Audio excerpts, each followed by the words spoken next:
Salut à tous, cette semaine c'est le retour de la Coupe d'Europe. Pas forcément celle qu'aurait souhaité l'ensemble des supporters marseillais, mais une vraie Coupe d'Europe tout de même avec un vrai beau groupe et de vrais beaux adversaires. À commencer par cette semaine une confrontation face à un géant d'Europe, l'Ajax Amsterdam.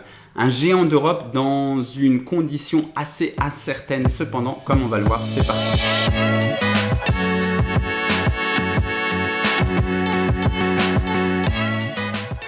L'Ajax Amsterdam, ça représente quelque chose dans l'histoire du foot dans sa globalité, mais l'Ajax Amsterdam, ça représente aussi quelque chose dans l'histoire de l'OM. Car l'un des premiers très grands matchs de l'OM en Coupe d'Europe, c'est face à l'Ajax Amsterdam. Face au gigantissime Ajax Amsterdam du non moins gigantissime Johan Cruyff. Pour sa première en Coupe d'Europe des clubs champions en 1971, une compétition qui était alors extrêmement relevée et sélective, il n'y avait vraiment que les champions qui y participaient, le magnifique OM de Skoblar, Magnusson, Carnu affrontait le champion d'Europe en titre, qui avait battu en finale l'année précédente, le Panathinaikos. Mais l'Ajax charriait dans son sillage plus que l'image d'une équipe de foot, c'était une image rock'n'roll, mais un rock'n'roll sophistiqué, les Pink Floyd, pas AC/DC, et puis il y avait toute une mystique autour de ce jeune génie du football qu'était Johan Cruyff. Toute la ville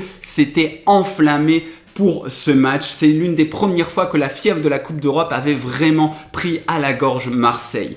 Toutes les personnes ayant vécu ce match vous en parlent encore avec des étoiles plein les yeux. Un vrai grand match européen, un pilier dans l'histoire de l'OM en Coupe d'Europe. Il y a une autre double confrontation face à l'Ajax qui est très importante dans l'histoire en Coupe d'Europe de l'Olympique de Marseille, mais qui est très souvent oubliée. C'est la demi-finale de Coupe des Coupes en 1987-1988, donc encore face à l'Ajax Amsterdam, et qui est très importante parce que de 1, c'était la première fois que l'OM passait l'hiver, de 2, c'est le premier vrai parcours européen de l'OM de tapis, et de 3, ça va permettre à un joueur très important pour les années à venir de s'identifier comme le vrai patron de cette équipe. Il s'agit de Jean-Pierre Papin. L'anecdote est racontée dans le très bon livre de Mario Albano, Les grands buteurs de Marseille.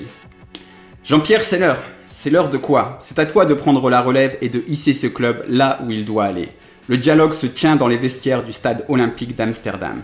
Ce 20 avril 1988, l'OM y dispute une demi-finale retour de Coupe des vainqueurs de Coupe.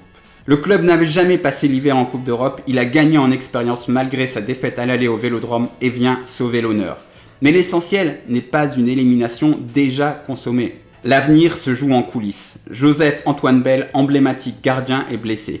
Alain Giresse doit donc être capitaine. Mais le grand joueur venu noblement finir sa carrière à Marseille en a décidé autrement et il l'a dit à son entraîneur Gérard Banide. C'est Jean-Pierre qui incarne l'OM de demain. En plus, il est attachant, joyeux, fait pour Marseille. Il prend à part le jeune Jean-Pierre qui, à 24 ans, va finir meilleur buteur du championnat pour sa deuxième saison à l'OM et qui, en 2018, frissonne encore en évoquant ce moment clé de sa carrière. Alain m'a passé le brassard autour du bras. Je n'ai pas pleuré, mais presque, confesse JPP.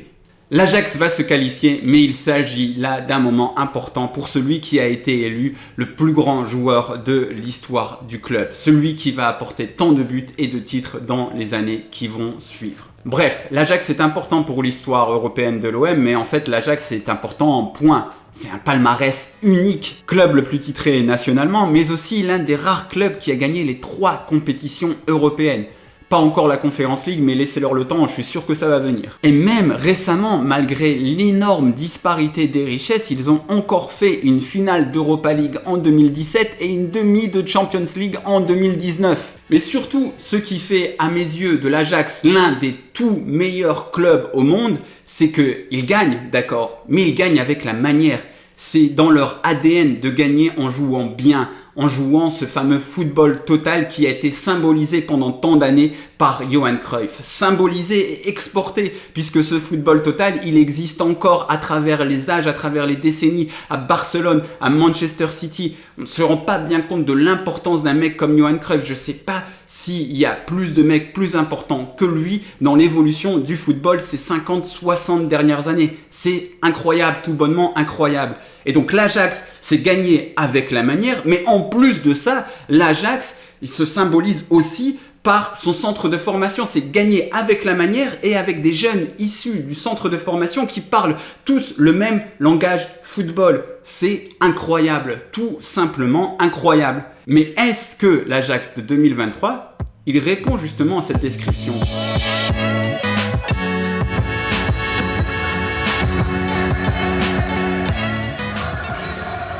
Le 4-3-3, football total avec des joueurs formés au club, c'est toujours ça l'Ajax aujourd'hui. Pour avoir un début de réponse, je suis parti m'entretenir avec Papi Mento, l'un des membres de l'émission en ligne We Talk Ajax. Et sa réponse est sans équivoque.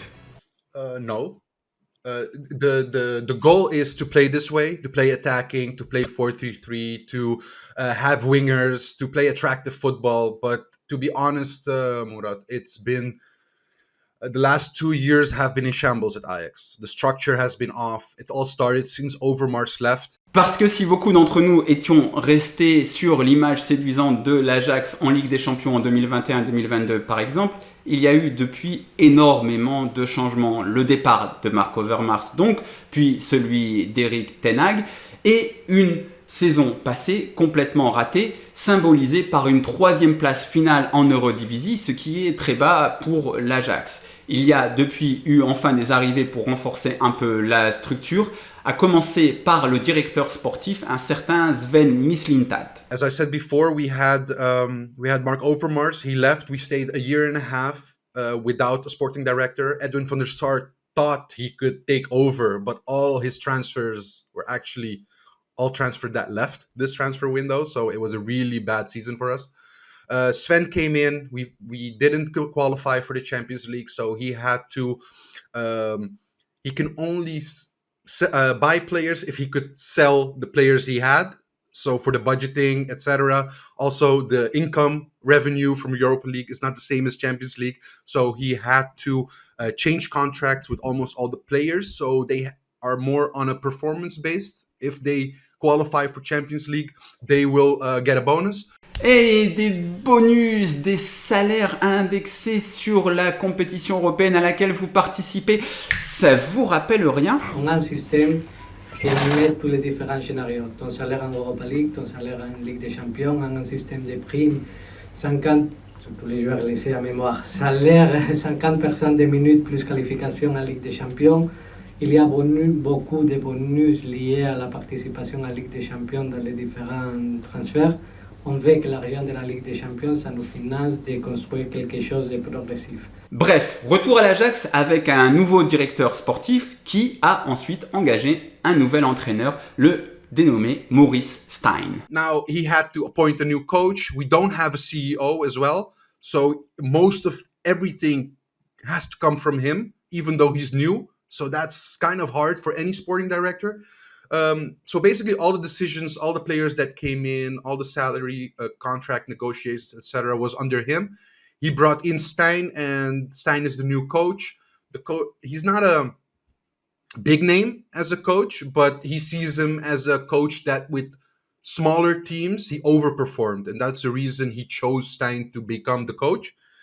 But even now, because the transfers that got in took so long, we also had some interviews where Stein was not happy with how fast the team was built, let's say it like that. So there is a lot of pressure on Stein now. We're going into big games ahead. FC Twente on Sunday for the Eredivisie. Then we have Marseille, and then we have our competitor Feyenoord, and that's a derby here. So that's going to be a lot of pressure for the current coach because the results weren't there and we're not playing very well, to be honest. The last 2 games, I think our expected goals were 0.22, something like that. So that's not the Ajax we know. Merde, ça vous rappelle pas quelque chose, ça aussi? Un gros calendrier à venir avec un coach ne donnant pas encore satisfaction. Et un coach, alors vraiment je vois tout par mon prisme de suiveur de l'OM, mais un coach, Papi Mento m'a expliqué, qui traditionnellement avait tendance à faire jouer ses équipes plutôt bas, puis en transition. Comme un certain coach dans le sud de la France, je ne sais plus qui. Bref, l'Ajax de 2023, c'est tout sauf l'Ajax de 2019. Un groupe chamboulé, plein de transferts, un nouveau directeur sportif, un nouveau coach. Les supporters ajacides sont tout sauf confiants avant d'affronter l'OM. we don't know the quality of Stein yet. He has to prove himself. We don't know the quality of this team yet because we haven't played together with the full squad. I mean, the last game against Fortuna, you have to understand, we got 5 players in the team, and 2 of them or 3 of them didn't even train before they started for the game. That quickly of transfers came in. So all that didn't give us a very good feeling. And then we went into the international break. So, and now he has 3 days to train. And then we have FC Twente, which is pretty good team. So we're actually very nervous. And the unknowingness of everything is killing us a little bit. But we're hopeful.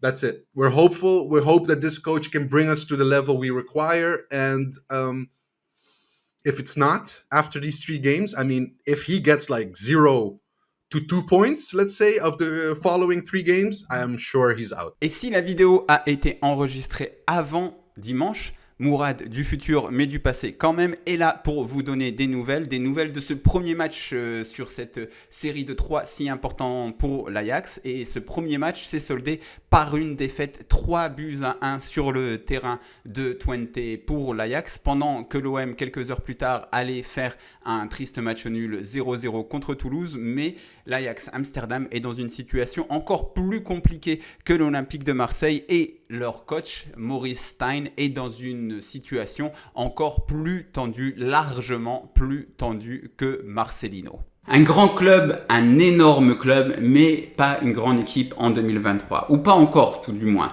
Il faudra, dans tous les cas, être à 300% pour aller chercher un résultat qui semble atteignable en l'état. Mais l'exemple du Pana, un club de moindre standing que l'Ajax, qui est lui aussi dans une période plutôt creuse de son histoire, j'espère que cet exemple du Pana nous aura rappelé à nous tous Français que rien n'est acquis en Coupe d'Europe. Encore moins lorsqu'on est l'OM, encore moins lorsqu'on est l'OM depuis 2018. Il faudra être à 300%, mais il y a quelque chose à faire face à cet Ajax Amsterdam.